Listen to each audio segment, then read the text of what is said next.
Hey, welcome to the Gastroenteritis Blues. My name is Steve Lippman, joined as always by Dan Volpone. Emily Cannell, not here tonight. She is off celebrating the birthday of her beloved husband, Jordy, who we love.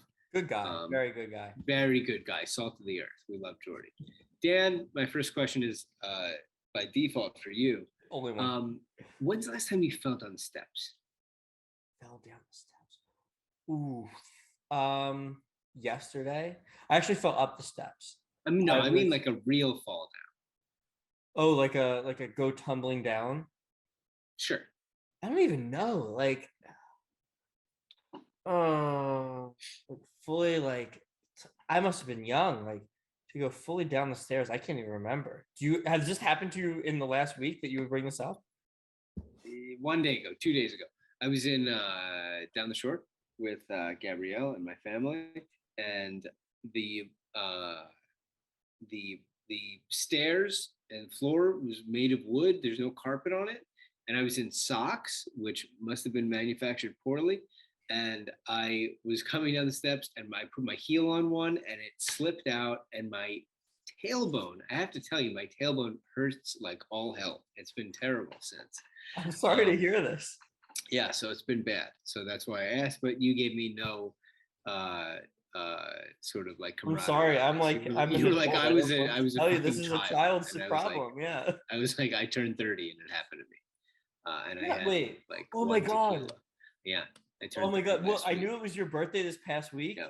but it didn't click that it was that big of a birthday. Yeah, big one. Oh, you're officially like fully old. Yeah, I know. That's tough. Yeah. Yeah. It's wild. One might say you're past your prime in NBA terms.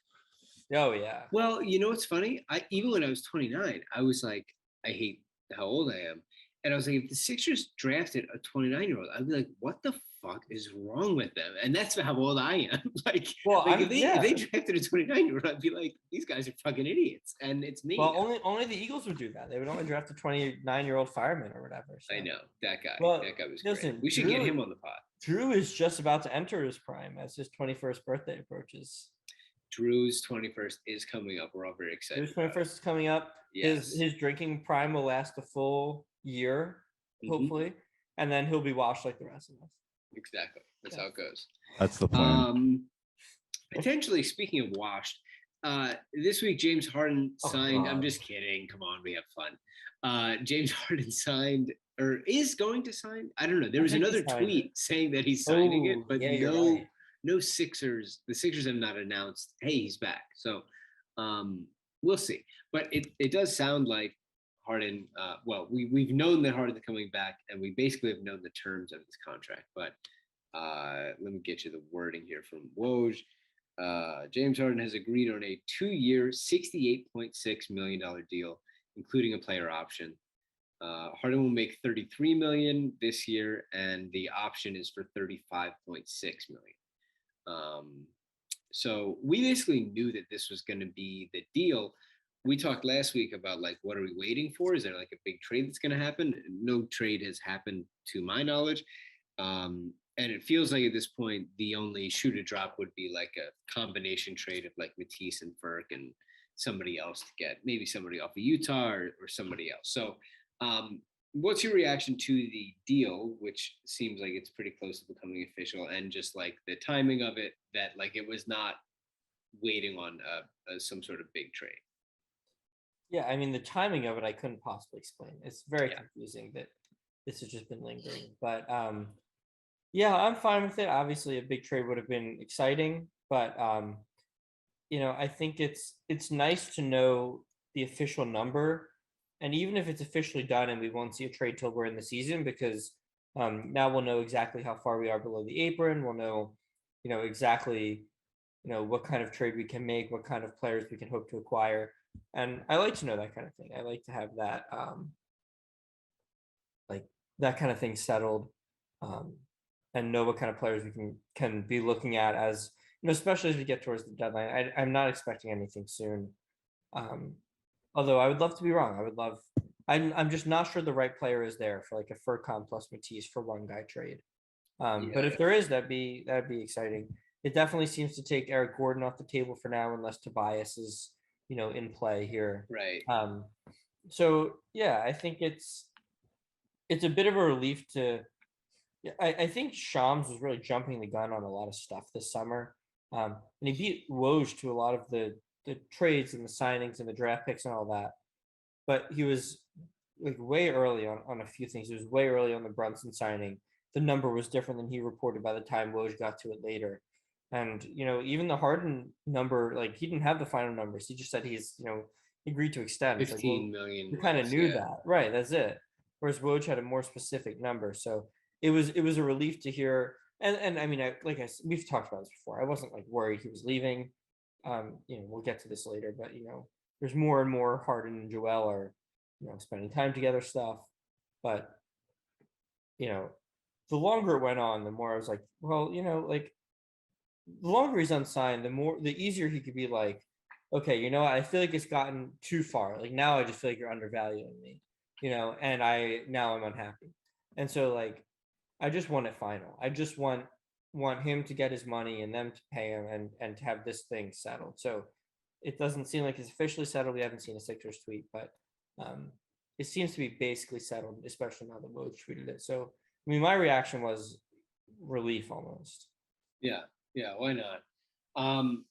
Speaking of Harden, he's got a wine coming out. Which did we talk about the wine last time? I don't know. I don't think the wine was out for that. So the wine is called JHarden, and it's gonna have a picture. I don't know how he came up with that name. It's very crazy. I know they've got a crack team on the staff over there.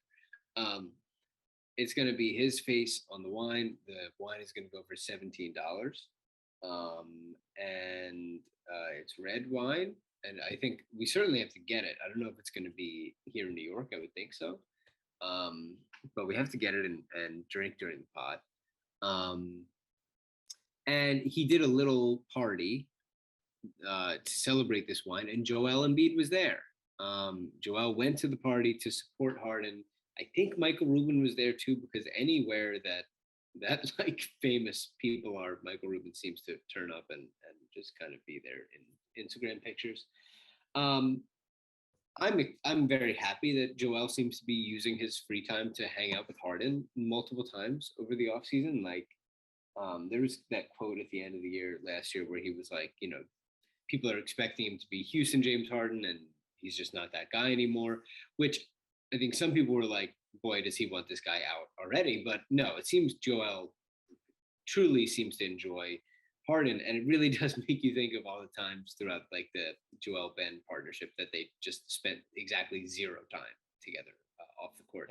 There was that one picture from I think Joel's rookie year or Ben's rookie year, where it was like the two of them and Stauskas and Nerlens and Meek Mill like out at some weird bar, and I think that was the very last time him and Ben ever did anything socially. So they went to go see Dario, I think, at one point. Yes, but that was like a field trip. That was not a social gathering. So I think it's cool that Joel seems to like Harden, and then we can just sort of parlay that into this. The Doc Rivers is taking the Sixers on a trip, on a vacation, where I don't know if they're doing training camp from there, but they're going to go to South Carolina, Charleston, South Carolina, possibly to see some of my dad's relatives. That wasn't really in the tweet, but we'll see. Where they're going to spend time there, they're going to learn historical stuff, and they're going to like get away from the city and just sort of be together, which I think is very cute. And I hope it goes well, because sometimes you like people, but they're not great to vacation with. And I think we'll definitely be looking out for some of that. So thoughts on Joel seeming to enjoy Harden and the Sixers' big vacay? Yeah, I think it's great Joel spending time with Harden. I wish Harden had a white wine because I'm more of a white drinker, not so much of a red guy. But yeah, no, I think it's good, and we've said we want more Joel friends on the team. So it would be nice if the supposed second star could be a Joel friend. We know he likes Maxey. But we know he loves PJ Tucker, who they just went out. Yeah, so that was at least loves his play. Yeah, and I think to the extent that you can criticize Joel on this team, it would be that he can be he can sulk a bit sometimes. And I think to have guys that he is comfortable with, that he is happy with, that play hard all the time, even through adversity, to keep Joel playing hard through adversity. Like you mentioned with the Tucker signing, like, I think that's good. To have him have a co-star who he likes and wants to spend time with off the court is good. I mean, Harden said this week that that him and Joel talk regularly about how they're going to play this year, how they're going to make it work. Like, I think that's good. I think it's good that they're thinking about these things, that Harden looks in shape. That apparently they're all taking a vacation. Great. I think, to the extent that you want to, compliment Doc, that is definitely a positive of him as a coach, is that he will do things like that. And so I'm happy with all of it. I think it's been a pretty good offseason. I would still like to see a bigger move fall into place. I'm not sure we're going to see it, but I mean, the biggest improvement they can make, and it feels like a broken record because we've talked about this. You had a very good piece at one point, and it ended up being kind of predictive of the future. Before Joel's first big breakout year, you had a big piece about how the biggest improvement the Sixers could make is Joel taking another leap, and he did it, and the Sixers got the 1 seed, and you were right, and it happened, and it was great, and he took another step forward this past year. Ben never took that step forward, and I don't write anymore, but I just want to say it. I want it to be said that the biggest improvement they can make this summer is for James Harden to look more and more like the old James Harden. And I'm not saying he's going to be a 35-point a game scorer. He's not going to be the guy in Houston. He's older. I get it. But he talked about how his hamstring is feeling better. He has leaked to the media, and I'm assuming, obviously, it's coming from him, but I'm assuming that there's substance behind it too, that he is, working harder earlier, that we've seen pictures, he looks slim. We've seen him working out with Maxey and Sam Cassell. Like, all of these things are encouraging to me. And I think that the biggest improvement they can make is a healthy and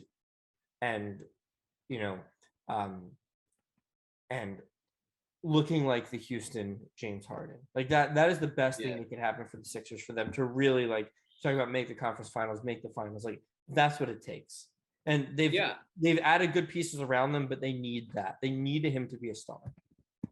So I totally agree. I couldn't agree more. Like, the roster is better. The roster is way better than it was last year, and they have guys who are tough and feel like they actually might go out there and try, which helps, and play both sides and will shoot and all of this. I think they added, Melton. I feel like we forget about D'Anthony Melton because he was added so early, but he's a stud. Tremendous, great add.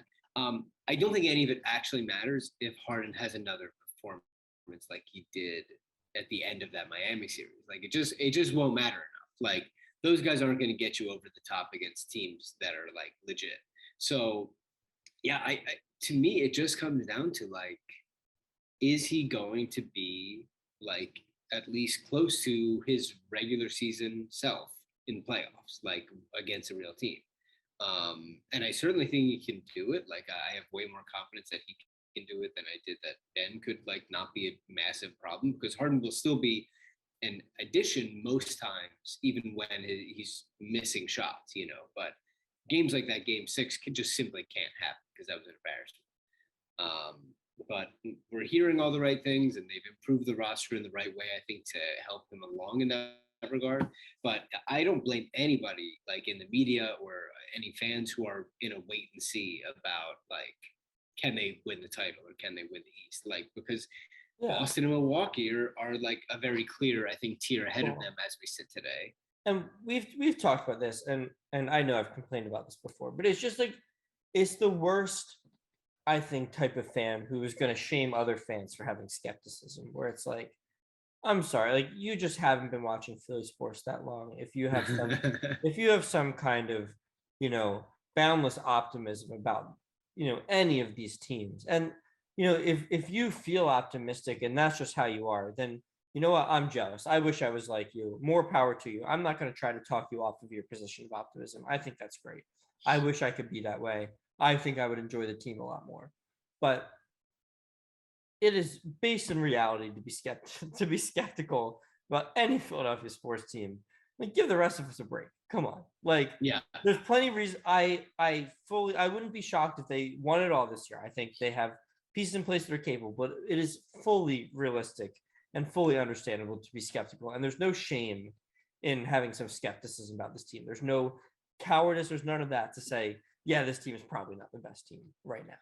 Right. I don't see, there shouldn't be shame, I don't think, either way. Because I talk myself into every roster. I've done it for like 15 years, even when we were horrible and even when we were middling for like, forever after AI. You love the Doug Collins years, yeah. And I love him just in general. But I don't blame anyone for talking themselves into them, and it's way easier to talk yourself into a really good Sixers team like this figures to be than others. But yeah, I mean, to your point, like, people who are like, okay, let me see it actually. Like, I don't blame anybody for doing that, and that's sort of how I feel, even though I think they're probably the third best team as it sits right now. So the Sixers have plans to build a new arena in the city's bustling fashion district. I mean, what is that? I don't know what that is, but it's like near the gallery. It was a big investment they made that has been a total flop. It's just everybody flocks to Philadelphia to get their fashionable items. So here's the deal. It's going to be 2031 is the plan. It's going to be made with or funded privately, which good. We were all looking out for, because a few times Josh Harris has tried to, start a GoFundMe to get his new arena built, to have everybody else pay for it, and fire people so that he would have more money to pay for it. He's tried a lot of chicanery over the years. But this, I feel like you're going to have a better opinion on from a boots on the ground perspective, because you're living in Philly right now. People seem to have strong opinions on it, because I've always enjoyed the central sort of aspect of where the stadiums are in South Philly, and how, that they're all together, and Chickies and the whole thing. They want to move it to Center City basically, and so what do you think of that? And do you think it'll be a pain in the ass for everyone, or what are your thoughts? Yeah, I mean, I also do enjoy the stadiums right now. We're all near each other. I think it's really cool. Like this year, I went from a Sixers game to a Phillies game, and that was a lot of fun. Just walk across the street, and you're at the next game. I don't hate the idea. I think that I do agree when people say SEPTA is probably going to have to get better. I do think, though, it is in a pretty good spot if you want to encourage public transportation, where it's, all of the regional rails will come right into Jefferson Station, which is right there. The Market Frankfurt line goes right there. The Broad Street line, obviously, you could take it to Market Frankfurt, but you can also just get off at City Hall, and I think it's like a 3-block walk, which is basically what it is from NRG to Wells Fargo right now anyway. It's not like NRG gets you off right at the stadiums. So public transportation wise, I think it's probably very good. In terms of places to go around the stadium, there would obviously be more, restaurants, bars, things like that, besides just having Xfinity. For drivers, yeah, I'm definitely worse. I mean, you'll be sitting in traffic in Center City. And I understand that there's parking garages with empty spaces and stuff, but everyone's probably going to try for the same few, and then have to drive around and find some that are open. So I think it'll be tough on drivers, which I don't own a car, so whatever. I mean, it doesn't matter to me. Hopefully I would by 2032 or whatever, but yeah, I don't know. It's kind of weird. It would be weird having a stadium not near the others, but I don't hate it. I'm glad it's publicly funded. I'm glad that, at least from my understanding, they're not moving people out of their current living situations to build the stadium. Which does as happen, as our Temple University tried to do with the football stadium, and luckily failed to do. So all of those things are good. I don't feel that bad if you drive in, because like, I don't know, just either take the train or like deal with the struggle to park. I don't know, like, you can't cater to everyone, but in general, like if you're living in the city and want to take public transportation in, like it's easy enough, you know. Like for right now, for me, like I have to live along the Broad Street line anyway to get to school, but you know, I'll be obviously well done school by the time, you know, this new stadium happens, if it happens. But you know, it's easy for me to get to the game because I have to live along Broad. But for someone who lives on 2nd Street or something, it's a lot tougher to get there. Whereas I think it generally will be easier to get to the game using public transportation. And so, yeah, I'm interested. I think it'll be, it would be really cool. I just I'll leave it at that. It was just that it would be really cool to like have a stadium in Center City like some other cities do. But I also think there's something cool, like I said, about having all the stadiums in one place, especially when you have like a sports equinox and, you know, you have all these teams playing at the same time. Like that's especially cool. And so I don't know. I'm not going to stress about it because it's so far in the future, but it's interesting. It's so far away. Yeah. Well, and the question now is like, where would I know that you love riding the bull at Xfinity, and it's like, where would you get your bull riding at? I have never ridden the bull, but never. No, I've been. What about your buddy who's in the room? Has your buddy ridden the bull? What'd you say? Has your buddy ridden the bull? Who's in the room? Oh, here? Zach is over here. Zach has not ridden the bull. Has not ridden the bull. All right. Well, 0 for 2. Drew, pop up. Have you ridden the bull at Xfinity? Drew can't get into Xfinity. Drew's 20. Give me a month. Okay, you're getting on that goddamn bull. All right. Good stuff. I have ridden the bull. Wait, we're definitely putting Drew on the bull. We're definitely putting Drew. Yeah. Without a doubt. Yeah. No doubt about it. Any bull, name one. All right. We're gonna take a quick break here for some ads. Blue Chew, all the rest. When we come back, we're gonna get to some odds and ends from around the world, and then most likely game will round us out. Here's the ad. We're back. I just wanted to bring this up because people seem to be having a meltdown in one way or another about this on the internet today, which I think is just great. Nick Castellanos truly doesn't have I don't think he's hit a home run in months, and he's just been horrendous for the Phillies. Horrible. And he's continued to be horrible. The other night he gets booed. Jim Salisbury, a great Phillies reporter and journalist who I follow, and he always is like one of the absolute first people on Phillies trades and stuff, so he's legit. He says to Nick, he says, "Did you hear the boos?" And Nick basically is like, he said, "No, I lost my hearing." No, I lost my hearing. And then he went around the room and said, "Can you explain to him why that's a stupid question?" And then they have a back and forth. Jimmy really gets angry at him. He says, "You should be able to answer a stupid question." It's like, well, he's like pointing at him, running at him. Yeah. I don't know if that's like the best framing of it, is you being like, "Answer my dumb questions." But either way, I didn't think it was a horrible question. Like, everybody knows what he wants him to do, which is talk about what's your reaction to getting right. hurt, which he could have just said that in a more direct way.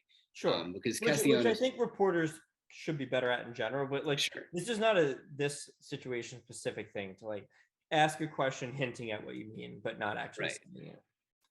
But like,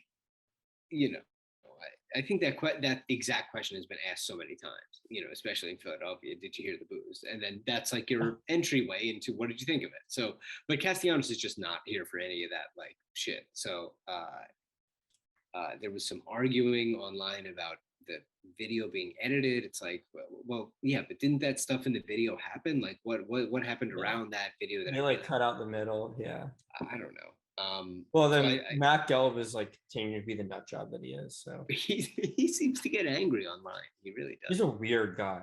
I remember he like threw a temper tantrum because like John Stolnis, like, which is from our sister site. Yes. Oh, what's it called? The Good Fight. Yeah, The Good Fight. He like didn't like attribute like a quote, even though like everyone saw it on television. It was very bizarre. And he was like threw a tantrum. I remember a lot of people like unsubscribed from The Athletic because they were like mad at Matt Gelb, and like now Matt Gelb's trying to fight Jamie Apodi on the internet. It's very bizarre. Jamie Apodi is a disgrace. It's like, how about we take these? Like, just like come talk to me at the stadium. Like, all right. What are you gonna fight her? Like, yeah, I think everybody's okay. Settle down, Matt. Yeah, like can we like, probably move on from this? Like, come find me at section 135. You know, right by the Haagen-Dazs. So, what do you have a side here? In this yeah, my side is that can the guy who's like stealing money from the city stop throwing a tantrum? Oh, honestly, you're making $25 million to have the worst wins above replacement in all of baseball. Like, settle down. Like, Castellanos, like answer the question or whatever. But like, you're sucking and you can deal with it. Or don't answer the question. Just say no comment if you like. That's also your. If you don't answer, don't answer. But don't be an ass. I think that's lame. But also, he thought that he thought that he could just sort of sun Salisbury and move on, like, and just like make him look like an idiot. And he didn't think that Salisbury would like start pointing at him and like get that was angry at him. It's great. I love a good media fight, like when absolutely. Which reporter punched which reporter? What was that? The Eagle, Asante Samuel was egging it on Les Bowen and Jeff McClain, I think. They fought each other? Yeah. It was a big thing. That there was a fight about something with Michael Vick. Yeah, like. Yeah, wait, Asante Samuel egged them on? Yes. Asante Samuel, I remember him being like, where's Les? Get Les in here. Because they were like arguing about a story, like a difference of opinion. It's great. So I vote for more of that, but yeah, I think Castellanos should probably like get in less arguments and more. I know Charlie Manuel tried to fight Howard Eskin plenty of times. So yeah, and how could you not? Yeah, I get it. We're bringing in Drew as we are going back to the most likely game. Of course, Emily cannot win this week, which is good news for you and me because she won last week. So yeah, no ties. No. So, Drew, whichever order you'd like us to answer in, I take it 5 questions like last time, but you go right ahead. Correct. Oh, we have to pull up the rest. All right. So earlier this week, I forget which day, the ESPYs took place. Resident NBA champion Steph Curry hosted the ESPYs, which I didn't watch the whole thing. I don't really know how he did, but the most iconic thing a winner of an award can do at any award show is take too long. So which Sixer is most likely to take too long during their speech at the ESPYs? I like that question a lot. And we can go Dan and then Steve. All right. I really like this question, and I hate you can't get brownie points just by saying you like the question. I'm gonna get out ahead of that one. I do or I don't? No, you do not. Oh, well, I like it anyway. I hate to burn him so early, but I'm gonna go with Paul Reed. I think that Paul Reed is like, he is always a little confused what's going on. He might not be sure why he won. He could definitely win an ESPY. He could definitely, like, if like the Shaq's in a full category enters the ESPYs, Paul Reed would be a great candidate for that. But I could see him winning an ESPY and just like not really being entirely sure what's going on. I could see him. Hey, he was very kind to us. Paul Reed came on this podcast. He talked to us for like 25 minutes. He could easily do that at the ESPYs. I could see him talking for 25 minutes. 25 minutes. And he's a really, like, he's a very friendly guy, Paul Reed. I don't think anyone would kick him off. So he's taking too long, and everyone's like, "Oh, let's get going." And everyone's like, "It's Paul, let him talk." So I could see him just going on and on. I'm going Paul Reed. Okay. I have to say, Paul Reed, pretty notorious brief answer guy. He was on the podcast. He is. Very nice guy, but he's not exactly elaborating a lot until he wins the ESPY. Until he wins the that's fair. That's fair. There's like lots of famous people there. He might want to take his chance. I'm gonna go with George Niang. Guy's got a podcast. He won't shut the fuck up. So I think that I think George Niang. Anybody listen? We would absolutely give long acceptance speeches. And I think Niang, Lauren Rosen, if she was an option, because they're a duo, but he would thank her for sure. And also just the sort of unlikely story of George Niang being handed an ESPY would be remarkable. And I think he would really get carried away with it. Best team podcast, if that if team wins that category. Right. I think George Niang is way more realistic. Steve, you get the point for that one. Thank you, sir. It's all right.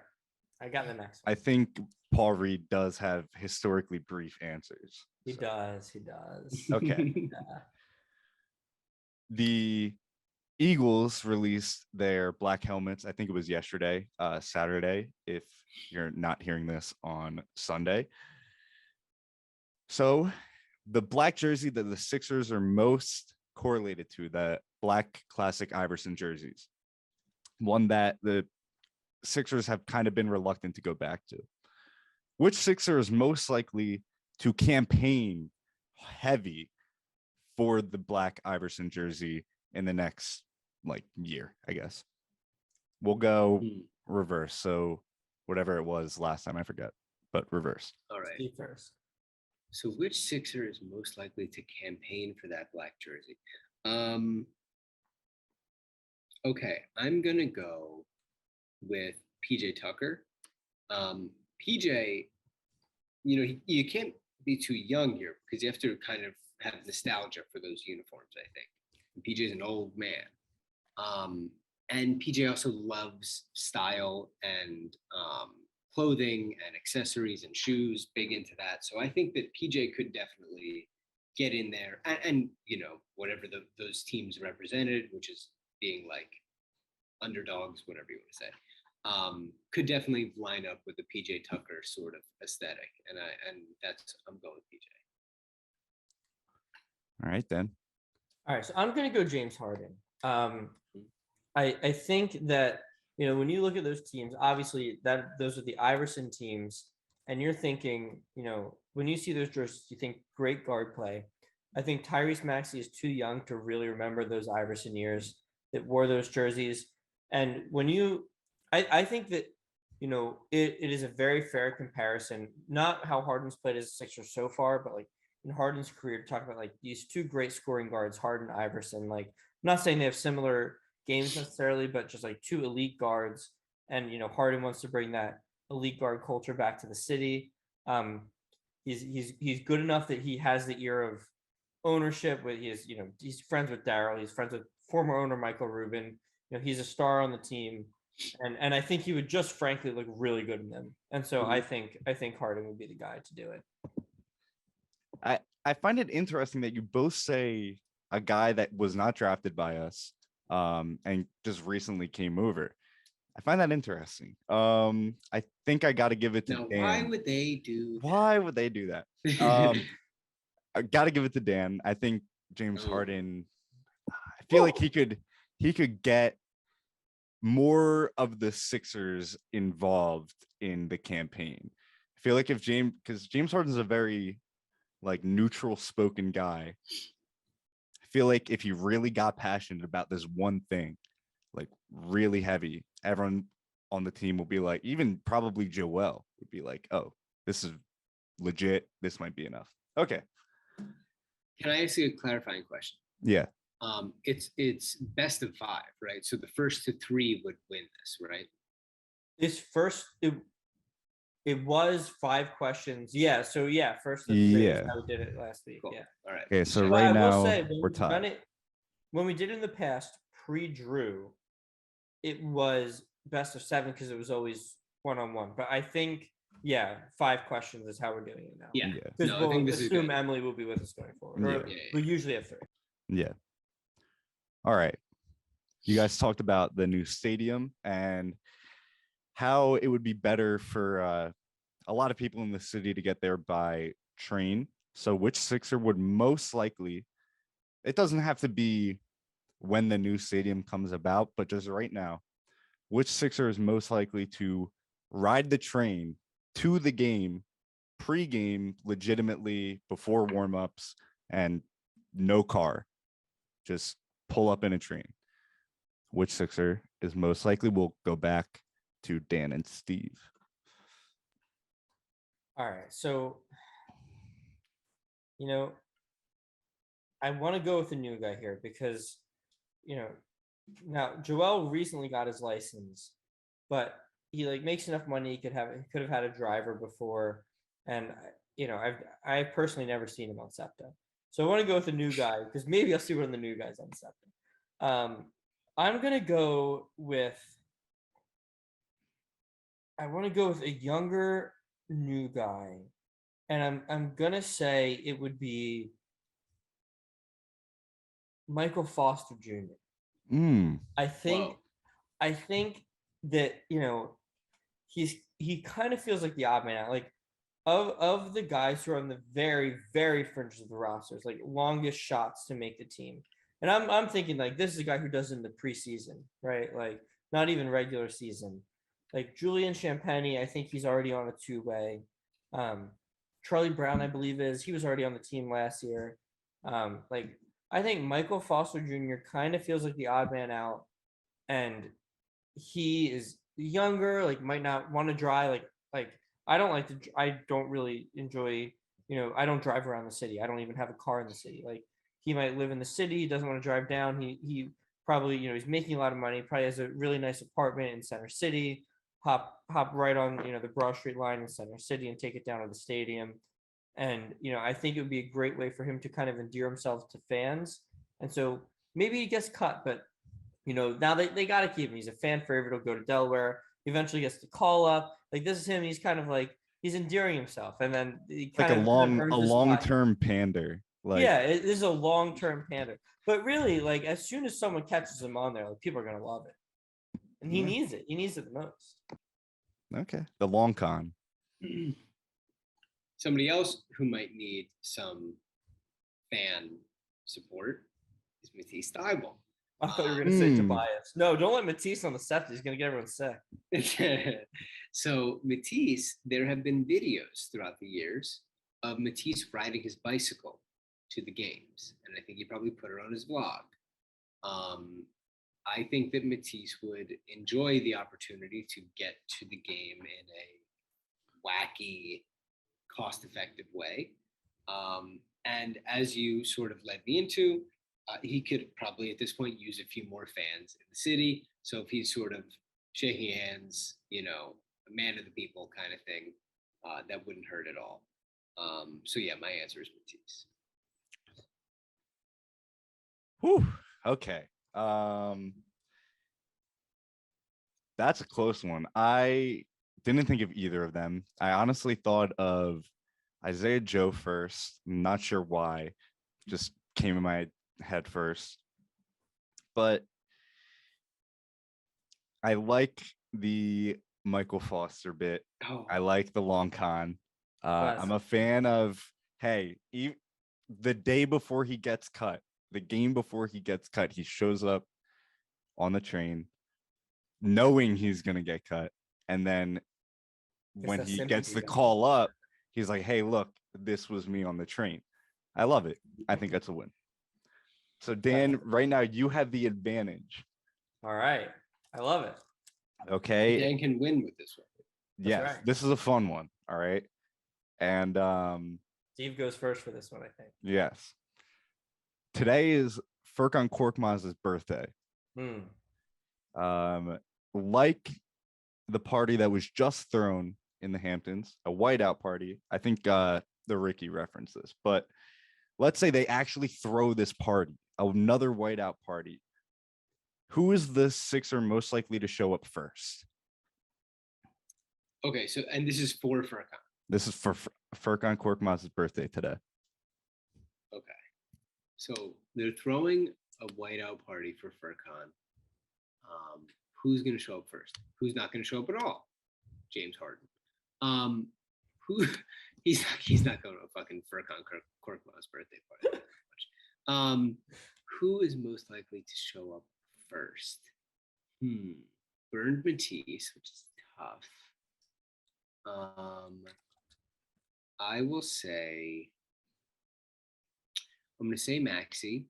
We know that he has the white outfit, which he just wore to Harden's thing.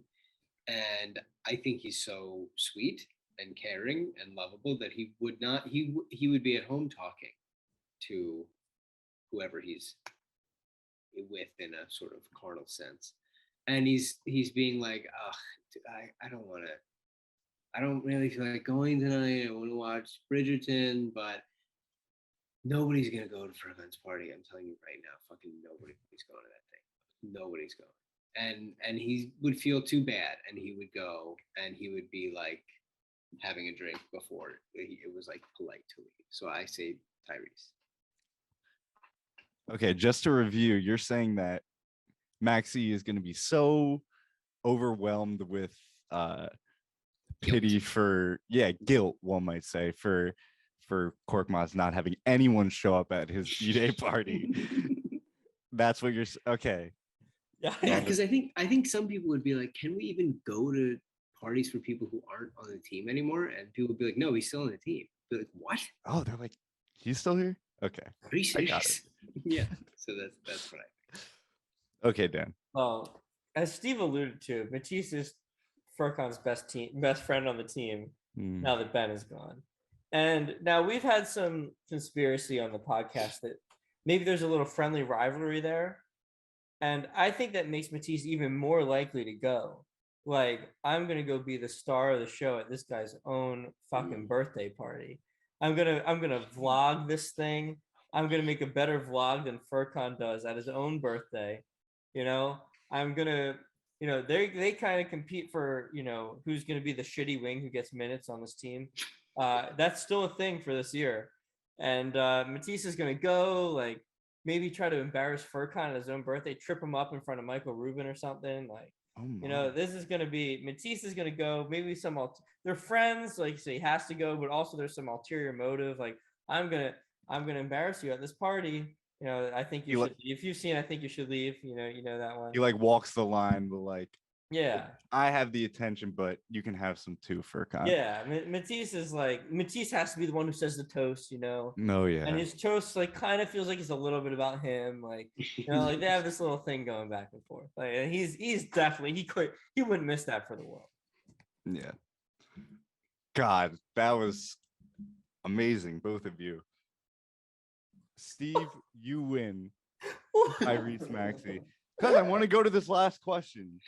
That's what we used to do all the time. Yeah, we used to just fake the numbers and make it go to the last. I'll take a pity win. So now it's it's 2-2. So did you guys see the James Webb photo of the galaxies that was released like a week or two ago from NASA? Oh, yes. Yeah. Yes. Okay. Which Sixer is most likely to purchase a telescope after seeing that beautiful image? Oh, well, I think I'm first here. Mm-hmm.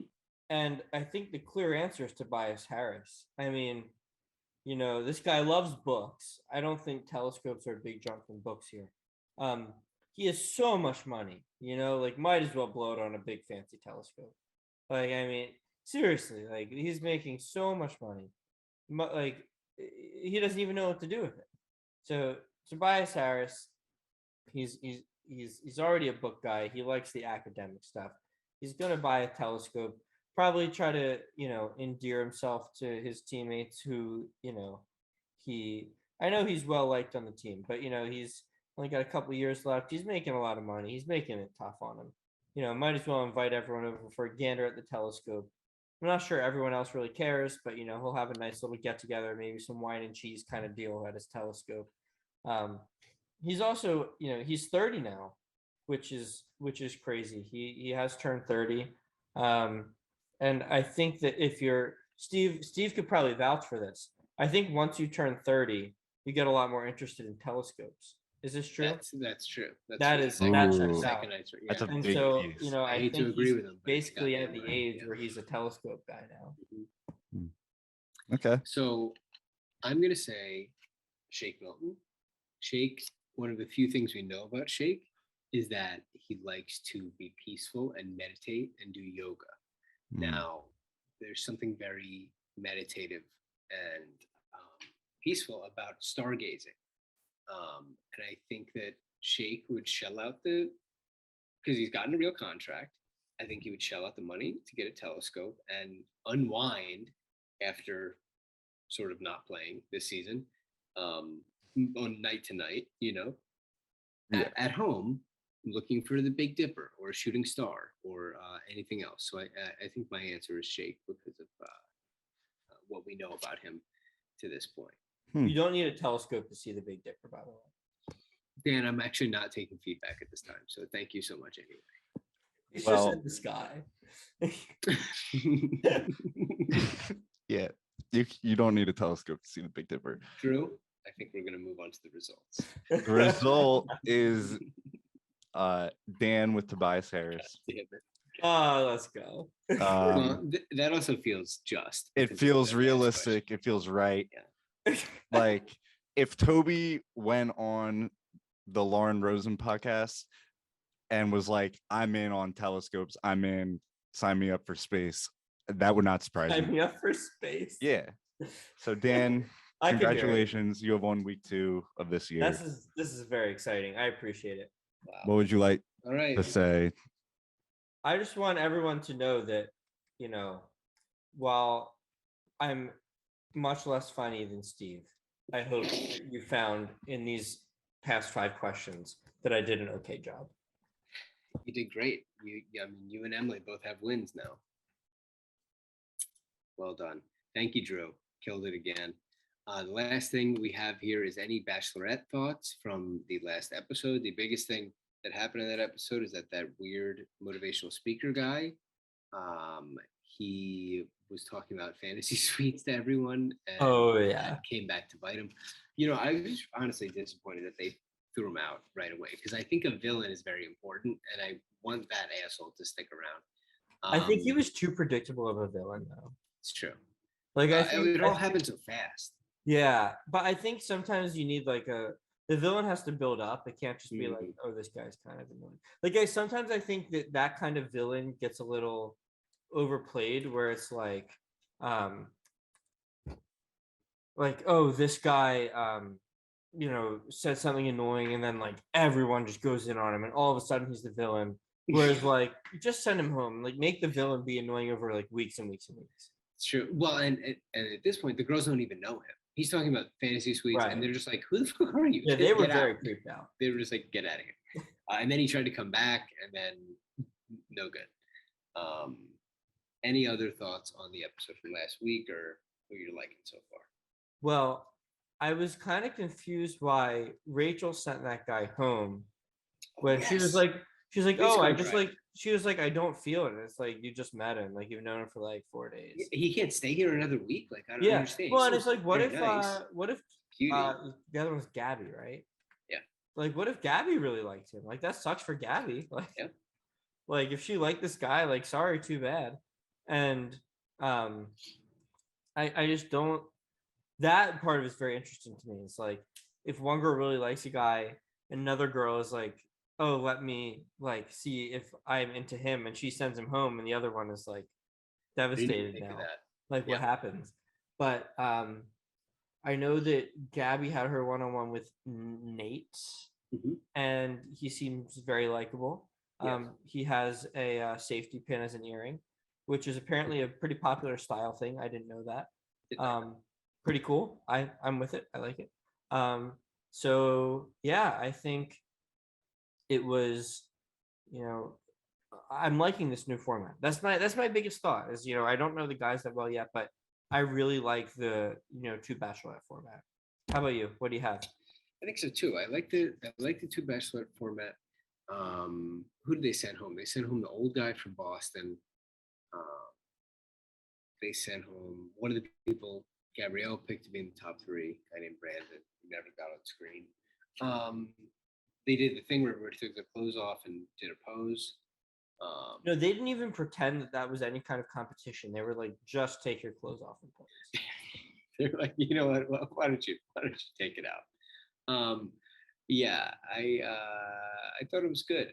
I like them. I like both of the Bachelorettes. I did think it was odd that she couldn't stand that guy being here another possible second, and she like got up from the table and was talking to some disembodied voice of a producer, and she was like, I just don't feel it. And he's just like, he's at the table being like, how we doing? How we doing in the back there, Rach? Like, because he doesn't get his phone or anything. He has no distractions. He has to like sit there and like adjust his tie. So that's awkward. Yeah, that is very awkward. Yeah. So yeah, excited to see what happens next. And then I think soon they turn down roses to go to the other side. And, yes, which will be awesome. That'll be very good television. The guy Meatball, I think I can probably no longer hear him talk about meatballs. I think we're probably good on that. Like, we know your nickname is Meatball. We don't need more meatball content, but that's how I feel. All right. Well, who knows if anything else is going to happen between now and next week, but we'll be with you whether or not it does. We miss Emily, and we hope Jordy had a wonderful birthday. We do miss Emily. Happy birthday, Jordy. Happy birthday, Jordy. Thank you again to Drew, who did a great job with the Most Likely game, which will be back next week unless something insane happens that we actually need to talk about. Follow us at Gastroenteritis Blues Pod, Third and Girl, Steve J. Lippman, D.A. Peltz 13. It's on YouTube, the Gastro Blues, a Sixers podcast video version. And that's about it. Be safe and be great. Thank you, everybody. Goodbye.